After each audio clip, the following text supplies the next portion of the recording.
బంగారం కొనాలనుకునే మహిళలకు, ముఖ్యంగా పెళ్లిళ్ల సీజన్ కోసం వెయిట్ చేస్తున్నవారికి ఇది నిజంగా గుడ్ న్యూస్. గత కొద్ది రోజులుగా చుక్కలను తాకిన పసిడి ధరలు ఉన్నట్టుండి కిందికి దిగివచ్చాయి. గంటల వ్యవధిలోనే సీన్ రివర్స్ అయింది. గత 5 రోజులుగా గోల్డ్ మార్కెట్ చాలా వోలటైల్గా ఉంది. బుధవారం రోజున కాస్త పెరిగి షాకిచ్చినా గురువారం నాటికి మళ్లీ కుప్పకూలాయి. దీనికి ప్రధాన కారణం ఇంటర్నేషనల్ మార్కెట్ పరిణామాలే. గ్లోబల్ మార్కెట్లో డాలర్ ఇండెక్స్ బలపడటం, ఫెడ్ రిజర్వ్ నిర్ణయాల ప్రభావం మన దేశీయ మార్కెట్పై స్పష్టంగా కనిపిస్తోంది. కేవలం బంగారం మాత్రమే కాదు, వెండి ధరలు కూడా అదే బాటలో నడిచాయి. కిలో వెండిపై భారీగా తగ్గుదల కనిపిస్తోంది. ఇది కేవలం తాత్కాలికమేనా, లేక రాబోయే రోజుల్లో ధరలు ఇంకా తగ్గుతాయా అనేది ఇప్పుడు అందరి మెదడులో మెదులుతున్న ప్రశ్న. నిపుణుల విశ్లేషణ ప్రకారం అంతర్జాతీయ మార్కెట్లలో అనిశ్చితి కొనసాగితే ధరల్లో మరిన్ని ఒడిదుడుకులు ఉండొచ్చు. నిన్నటి వరకు పెరిగిన ధరలు ఈరోజు ఎందుకు భారీగా పతనమయ్యాయి? అసలు అంతర్జాతీయ మార్కెట్లో ఏం జరుగుతోంది? వెండి ధరలు కూడా ఎందుకు తగ్గుతున్నాయి? వీటన్నింటి గురించి ఈ వీడియోలో ఇన్డెప్త్గా మాట్లాడుకుందాం. ముందుగా రేట్ల విషయానికొస్తే, హైదరాబాదులో 10 గ్రాముల 24 క్యారెట్ల స్వచ్ఛమైన మేలిమి బంగారం 1,54,420 రూపాయల వద్ద కొనసాగుతోంది. 22 క్యారెట్ల ధర 1,41,550 రూపాయలుగా ట్రేడవుతోంది. విజయవాడ, విశాఖపట్నం నగరాల్లో ఇవే ధరలు కొనసాగుతున్నాయి. అటు వెండి ధరలు ఒకేసారి 20,000 తగ్గింది. హైదరాబాద్, విజయవాడ, విశాఖపట్నంలో కేజీ సిల్వర్ ధర 3 లక్షల రూపాయలుగా కొనసాగుతోంది. అంతర్జాతీయ మార్కెట్లో బంగారం ధరలు పడిపోవడానికి ప్రధాన సూత్రధారి అమెరికా. అమెరికా ఫెడరల్ రిజర్వ్ తదుపరి చైర్మన్గా కెవిన్ వార్ష్ పేరును డొనాల్డ్ ట్రంప్ ప్రకటించడమే ఈ ప్రకంపనలకు కారణం. వార్ష్ ఒక హాకిష్ పాలసీమేకర్. అంటే వడ్డీ రేట్లను తగ్గించడం కంటే ఆర్థిక వ్యవస్థను కట్టుదిట్టం చేయడానికే ఆయన మొగ్గు చూపుతారు. ఈ వార్త బయటకు రాగానే అమెరికన్ డాలర్ విలువ అమాంతం పెరిగింది. ఎప్పుడైతే డాలర్ బలపడుతుందో అప్పుడు ఇన్వెస్టర్లు బంగారాన్ని వదిలి డాలర్ వైపు మొగ్గు చూపుతారు. ఫలితంగా అంతర్జాతీయంగా ఔన్సు బంగారం ధర $5,500 నుంచి భారీగా పతనమైంది. మరోవైపు భౌగోళిక రాజకీయాల్లో కూడా కీలక మార్పులు చోటు చేసుకున్నాయి.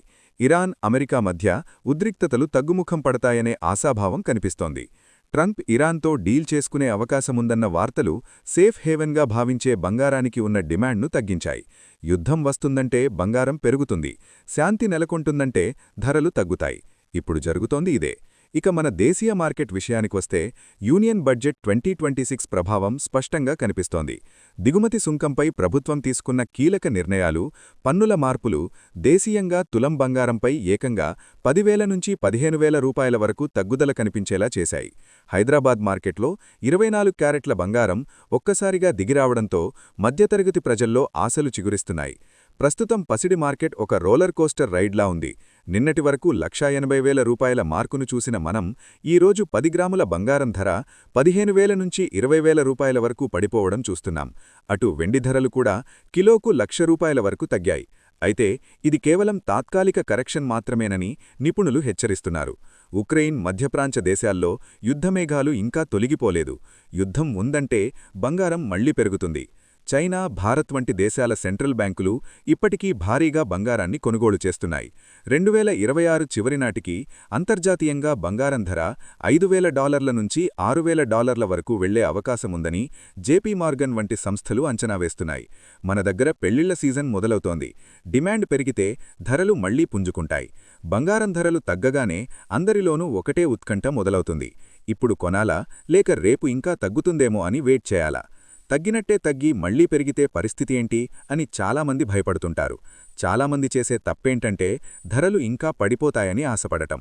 మార్కెట్ బాటం ఎక్కడుందో ఎవ్వరూ ఊహించలేరు.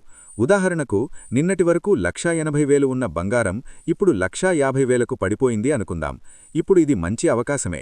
ఎందుకంటే మళ్లీ ఒక్క గ్లోబల్ న్యూస్ రాగానే ధరలు జెట్ స్పీడ్తో పెరిగిపోతాయి.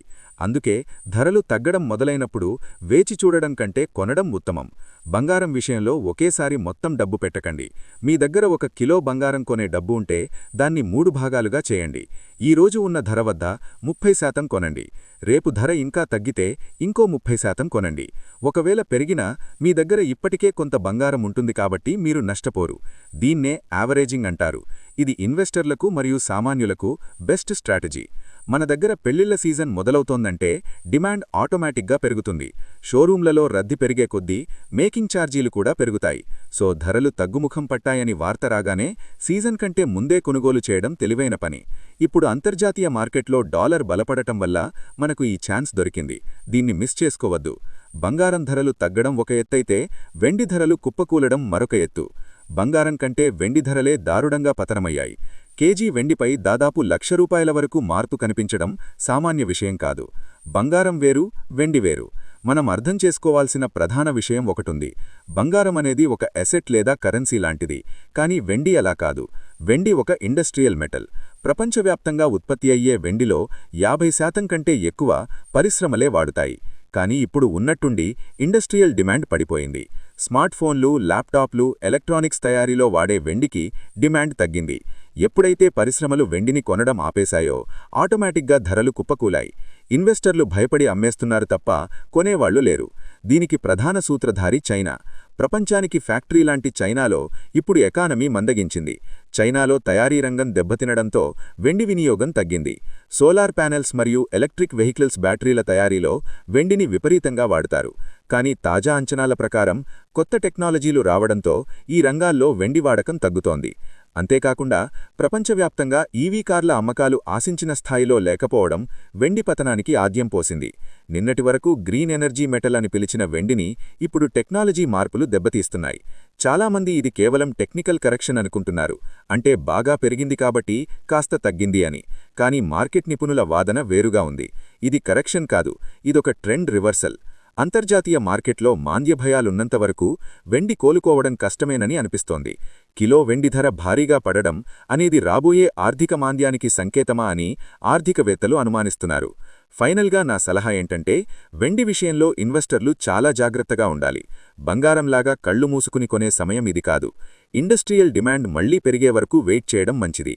ఎవరైతే వెండి ఆభరణాలు లేక వస్తువులు కొనాలనుకుంటున్నారో వారికి మాత్రం ఇది పండగలాంటి వార్త. మీ నిర్ణయమేంటో కామెంట్ చేయండి. లేటెస్ట్ అప్డేట్స్ కోసం చూస్తూనే ఉండండి కొలుగూరి 24/7 న్యూస్ టీవీ.